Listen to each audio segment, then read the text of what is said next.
여기서 한번 들어주세요. 그렇다면 후보님이 만약에 대통령이 되신다면 SNL이 자유롭게 정치 풍자를 할 수 있도록 도와주실 건가요? 그건 도와주는 게 아니라 SNL의 권리입니다. 이병훈 의원님 질의해 주시기 바랍니다. 장관님, 더불어민주당 이병훈입니다. 두 건을 질문할 건데 답변을 아주 간결하게 핵심적으로 해주기 부탁을 드립니다. 첫 번째로 그 부천 만화축제 풍자 만화가 선정되고 전시된 것에 대해서 문체부가 엄중 조치를 하겠다 해서 논란을 일으키고 있는데 화면을 좀 봐주십시오. 고등학생의 현실 풍자 그림 한 장에 오늘의 대한민국 현실이 담겨 있습니다. 문체부는 저 그림을 정치적인 주제를 노골적으로 다룬 작품이라고 하면서 선정과 전시가 만화 창작 욕구를 고취하려는 행사 취지에 응한다. 그 엄중 조치를 예고했어요. 장관님, 정부가 후원하는 행사에 출품된 작품들이 정치적인 주제를 다루면 엄중 조치. 이것이 문체부 공식 입장입니까? 그렇지 않습니다. 저희 문체부는 저 작품에 대해서 문제 삼는 게 아닙니다. 윤석열 정부는 표현과 창작의 자유 그런 걸 최대한 보장합니다. 그런데요. 그런데 저희들이 문제 삼는 것은 최초의 그 답변 간단하게 하세요. 지금 시간이 없어요. 작품 심사 선정 기준에서 처음에 저희들한테 제시한 약속 달리 그 가장 중요한 정치적인 색채를 빼겠다.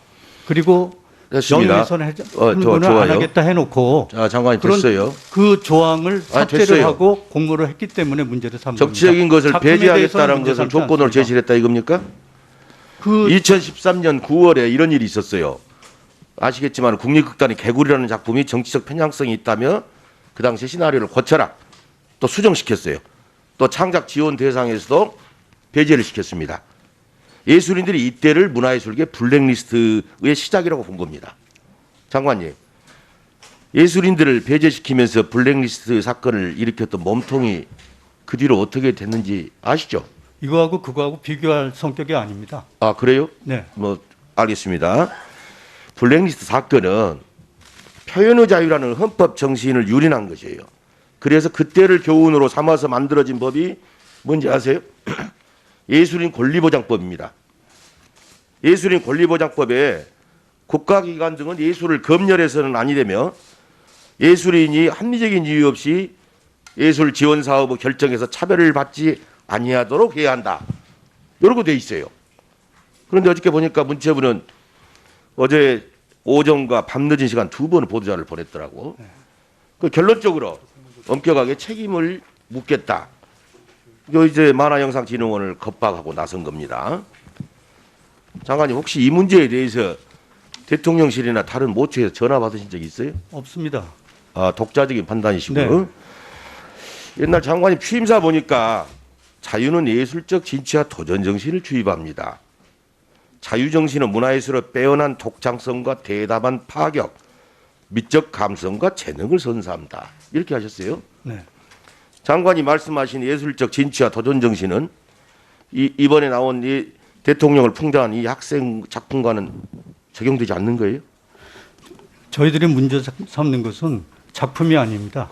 순수한 예술적 감수성으로 명성을 쌓았고 알겠습니다. 자, 그런 영상 한번 봐주세요. 중고생 만화 공모전이 왜 어떻게 잠깐 정치 보세요. 오염 공모전으로 만든 그 만화진흥원에 대해서 우리가 문제 알았습니다. 삼는 겁니다. 지금 윤석열 대통령이 방송에 출연했던 장면 한번 보여주세요. 여기서 한번 틀어주세요. 그렇다면 후보님이 만약에 대통령이 되신다면 SNL이 자유롭게 정치 풍자를 할 수 있도록 도와주실 건가요? 그건 도와주는 게 아니라 SNL의 권리입니다. 자, 대통령도 정치 풍자는 당연한 권리라고 했어요. 네, 당연한 네. 권리입니다. 그건. 이 사건은 헌법상 표현의 자유와 관련 있는 문제에다가 대통령 뜻과도 배치돼요. 또 과거 블랙리스트 사례를 보면은 관련자들이 직권남용죄로 처벌을 했던 것도 연관이 돼 있습니다. 자, 이렇게 돼 있는데 장관님이 지금 독자적 판단으로 이렇게 했다는 겁니까? 입장을 처리 안 하시겠습니까? 네, 독자적인 입장으로 했고요. 이거는 그 학생의 작품을 문제 삼는 게 아닙니다.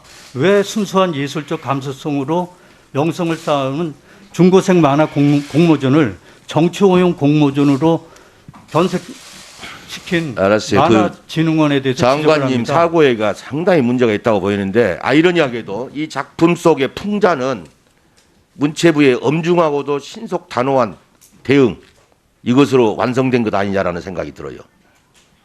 잘 생각하십시오. 크게 앞으로 문제가 될 겁니다. 저희가 두 번째 이건 질문하겠습니다. 청와대 활용권이에요. 문체부와 문화재청 예산을 보니까 청와대 활용 관련 예산이 약 380억 정도 편성됐던데 이게 뭐 달랑 한 장짜리 예산을 편성했어요. 이 계획 수립 주체가 청와대입니까? 문체부입니까? 아니면 다른 보이지 않는 손입니까? 어디서 수립을 한 거죠? 문체부가 수립을 했고 알았습니다. 문체부에 알았어요. 있으면서 지난달에 445억 제가 22일 중 날 문체부가 하는 대정부질 건 228억입니다. 알고 나머지는 있습니다. 자, 들어보세요. 문화재청이 217억이고요. 지난번에 제가 이건 대통령 주변의 사적 관계에 의해서 좌우된 것이 아닌가라는 의구심을 안 가질 수가 없어요. 이 화면 한번 봐주세요. 여기 나와 있는 화면. 여기 나와 있는 김용식은 정상명 전 총장의 사위입니다. 윤석열 캠프와 인수위를 거쳐서 대통령실에서 문화 분야 업무를 맡고 있는 것으로 보여요. 누나인 김방은 예화랑 대표는 현재 청와대 관리활용 자문단의 자문위원으로 유척되어 활동하고 있습니다. 장관님 혹시 김건희 여사와 통화하거나 개별적으로 만나서 청와대 활용 방안에 대해서 의견 나눈 적 있나요? 네, 저의 없어요? 책임으로 하고 있습니다. 좋아요. 다음 화면 봐주세요. 이게 첫 번째 전시가 장애인 특별전인데 이건 여기도 보면은 전부 다 김용식, 김방은, 팬클럽 대표는 강신업 변호사, 코바나 콘텐츠 전무인 김양영, 공교롭게 전부 김건희 여사와 인연이 있는 사람들이 있어요. 더군다나 구매하도록 이 작품을 구매하도록 산하기관에 공문을 보냈어요. 산하기관에. 이건 작품을 구매를 강요하는 것은 정말 부적절하고 배임과 청탁금지법 위반 소지까지도 있어요. 장관님 생각 어떻습니까? 그렇지 않습니다. 지금 말씀하신 그걸 다시 한번 띄워주시면 설명을 드리겠는데 모 방송에서 비슷한 내용을 보도를 했다가 장애인 예술전을 주최한 장애인 총연합회에서 항의 성명과 항의 방문을 통해서 그 기사를 고쳤다고 얘기를 들었습니다. 장애인을 위한 거 전시는 좋은데 관계가 동기와 관계가 문제가 되는 거예요. 이건 이따 추가 질문을 하겠습니다. 네, 이병훈 의원님 수고하셨습니다.